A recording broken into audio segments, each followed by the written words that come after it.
Guten Tag, everybody. As you can see, my German is improving rapidly. It is day 8 of the Euros.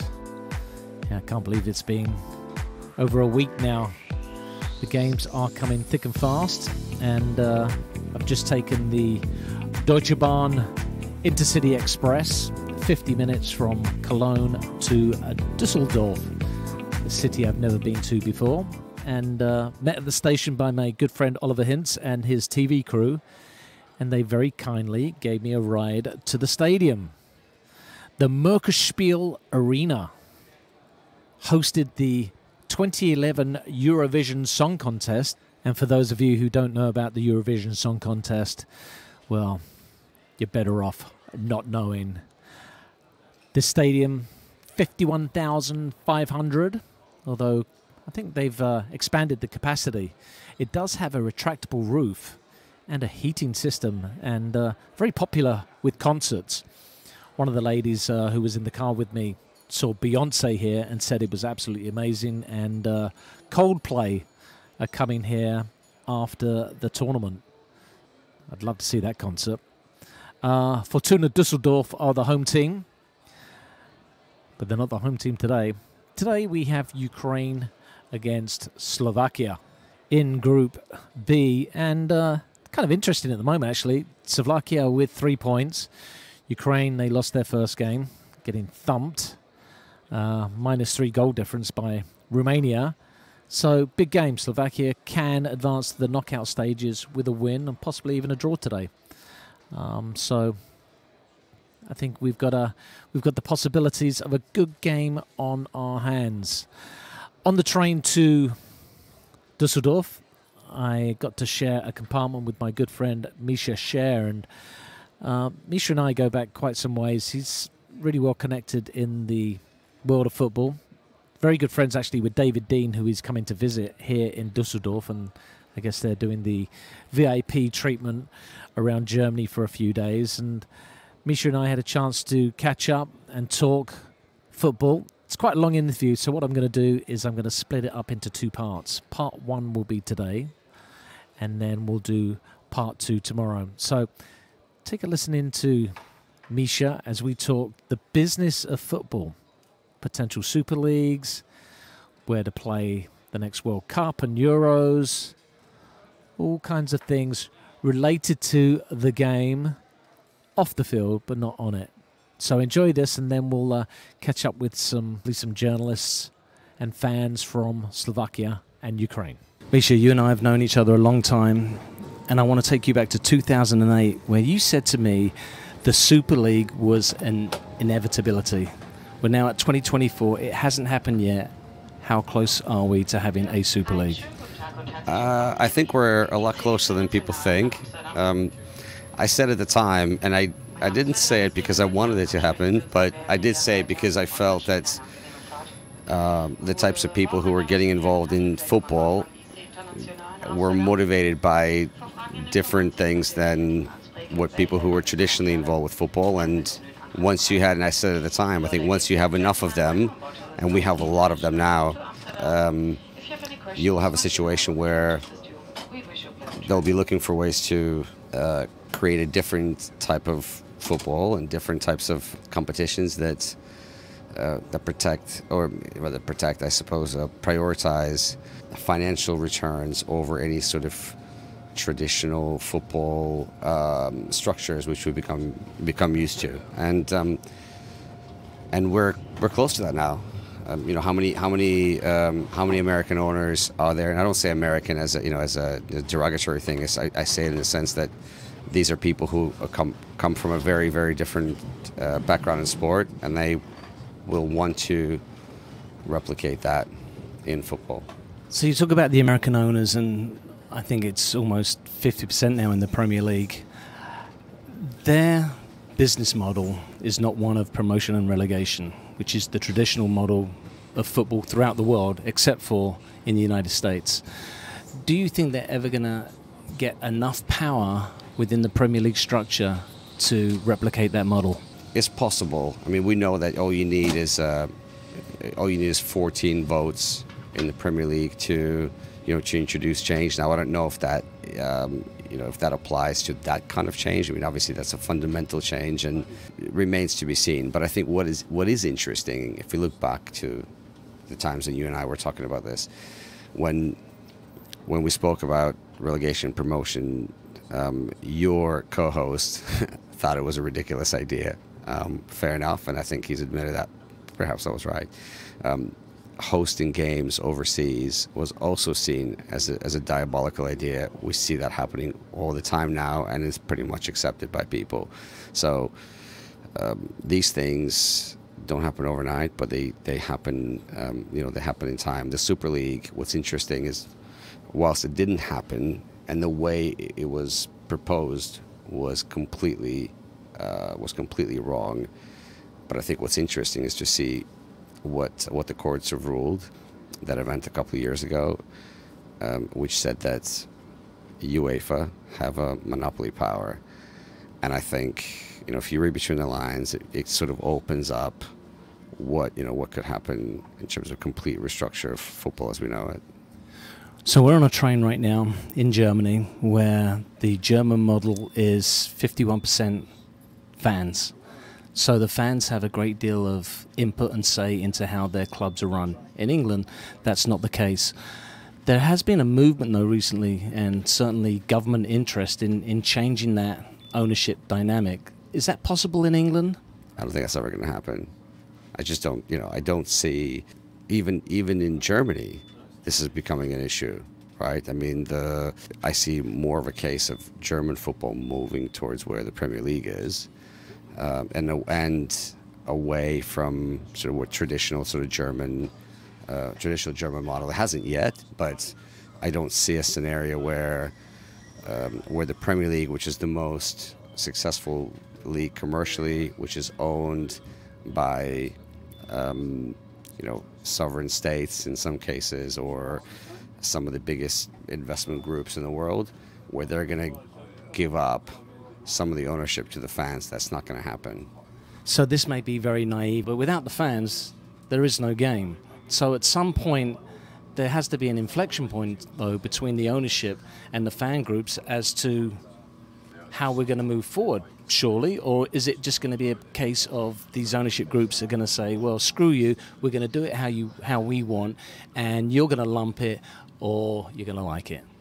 No, look, I think they'll engage with the fan groups, and they will find a way to keep them involved. But it's not going to be involvement in a sense of ownership, or at least the degree of ownership that we're talking about, like it is in Germany, where fans own 51%. That's just not going to happen. Maybe there'll be a scenario where fans have some ownership. I see. The more likely scenario is that fans will have some representation, a voice on the board, and I think again that's perhaps more about perception of having a voice, of keeping fans involved.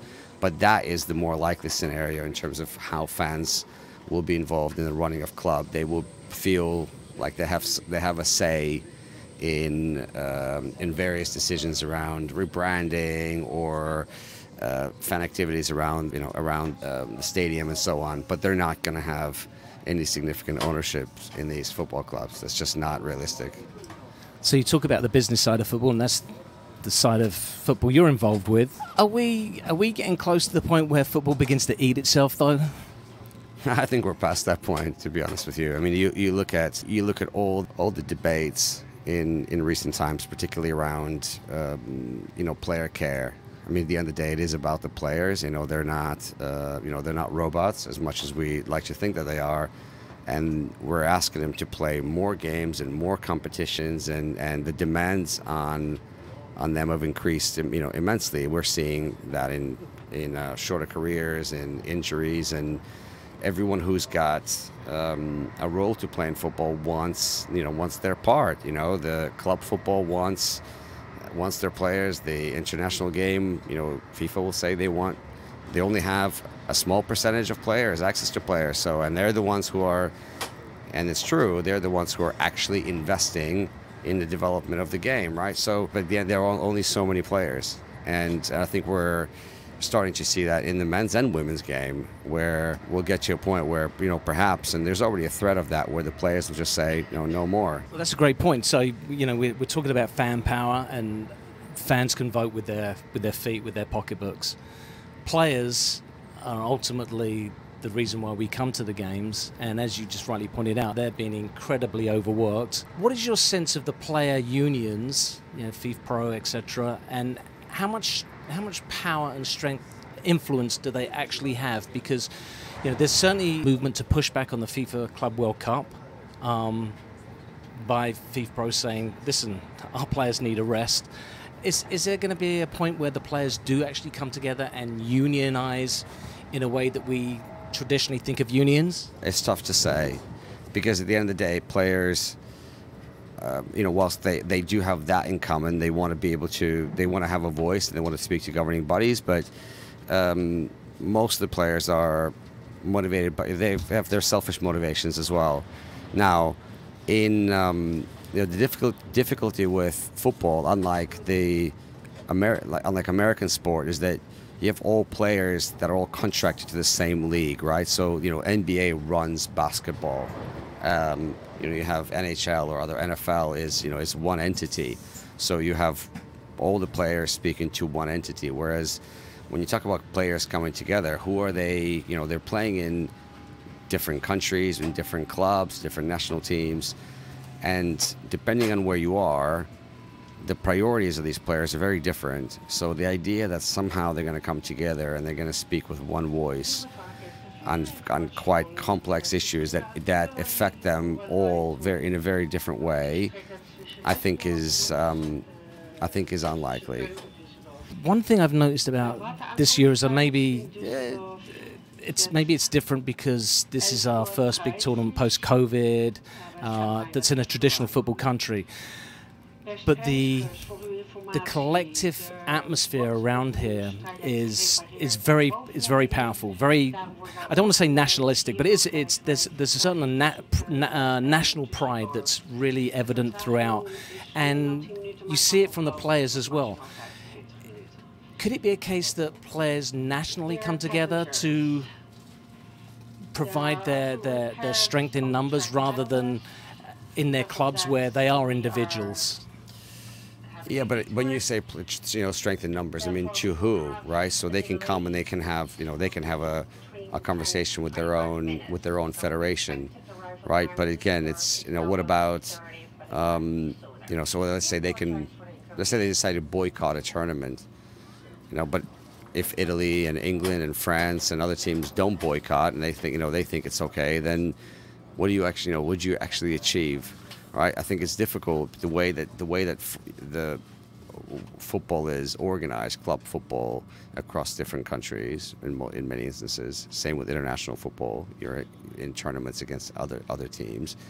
I think the motivations are different. Some of them, again, some players who are coming from more developed football countries like Germany, who play for big clubs like Bayern Munich or Real Madrid, have very different perhaps outlook and priorities and challenges than someone who plays for Turkey or plays in Turkey. So it's a lot more complicated. I don't see how you solve that at the moment just because of the complexity of football ecosystem. But maybe I might be missing something. Well, you talk about complexity, right? So at the top of the tree is FIFA. FIFA is a pretty unpopular organization. That's the sense I get.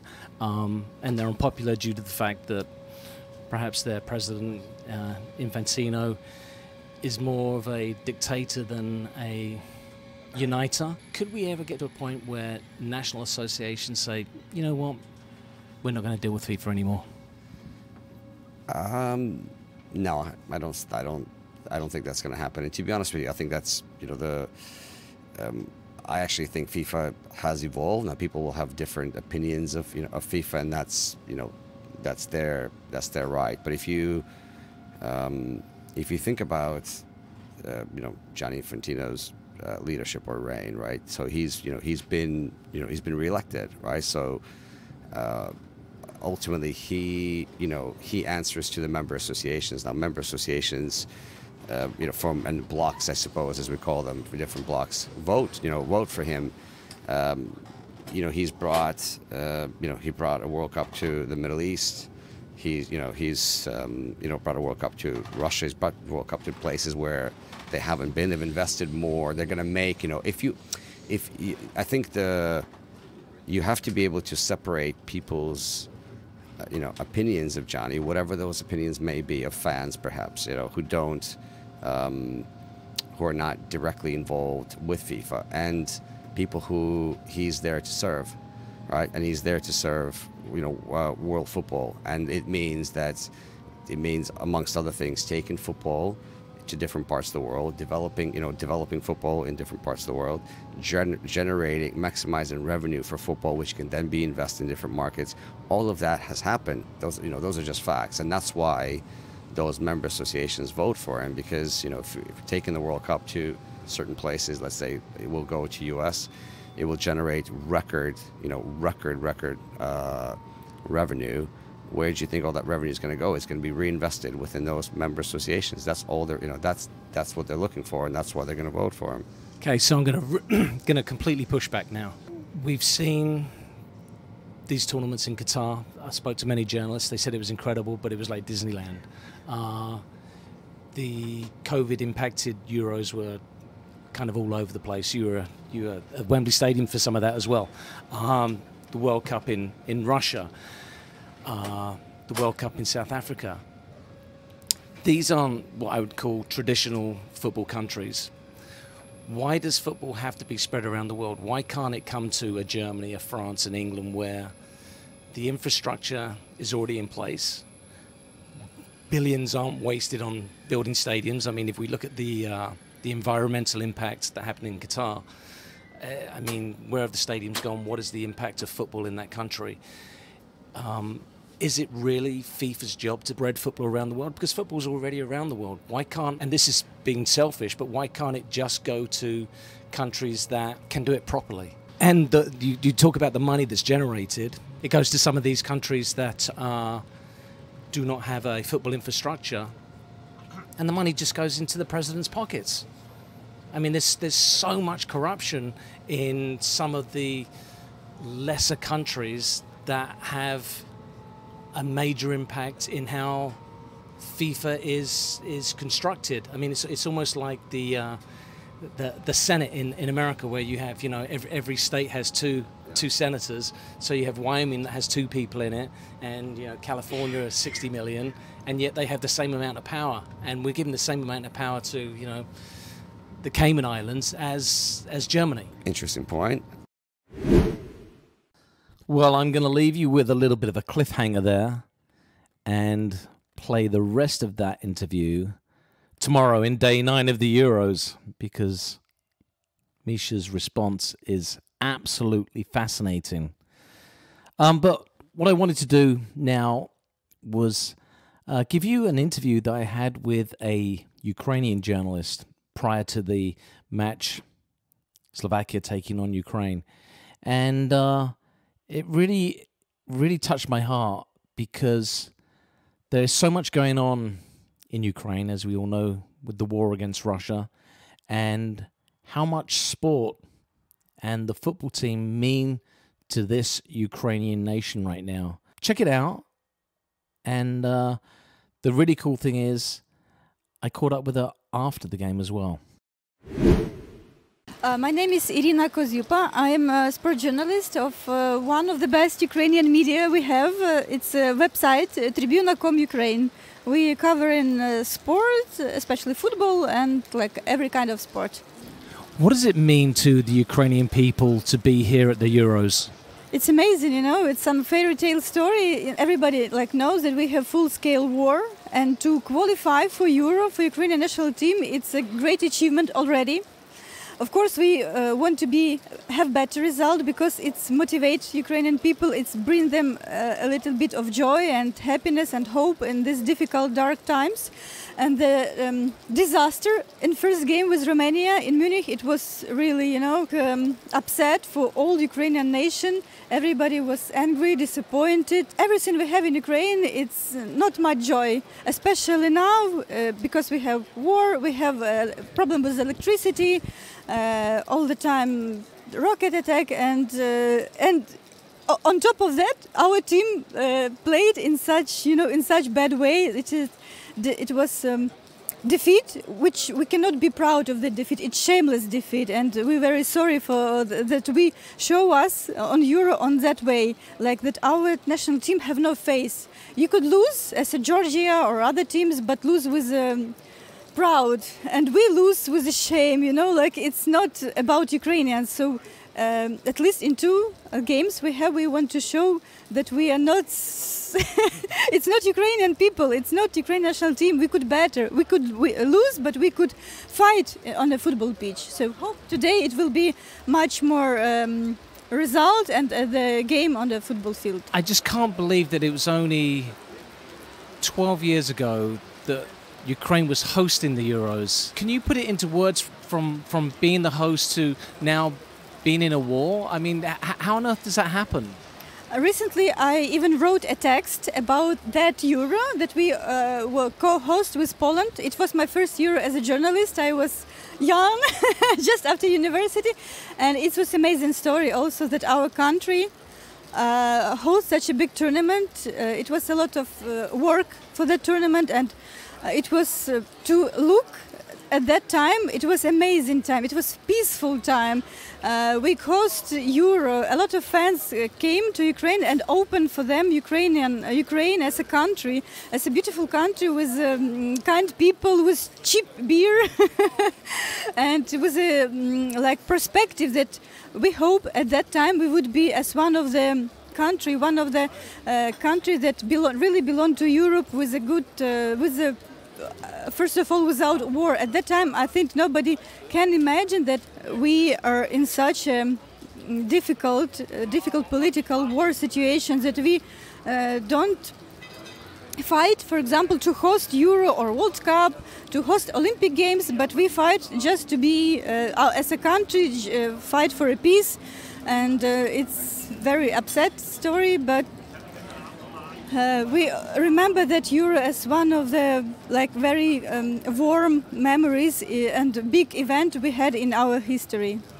When I look at Ukrainians right now, you do get so much pleasure from sports, in boxing and in football. It seems like these are the biggest exports, and these are allowed to express themselves. That's true, because cultural. Maybe not at the same level, but sport is a place where could you show your emotions and to be proud of your sportsmen as they represent the country. And for people, it's really a way to express their emotions.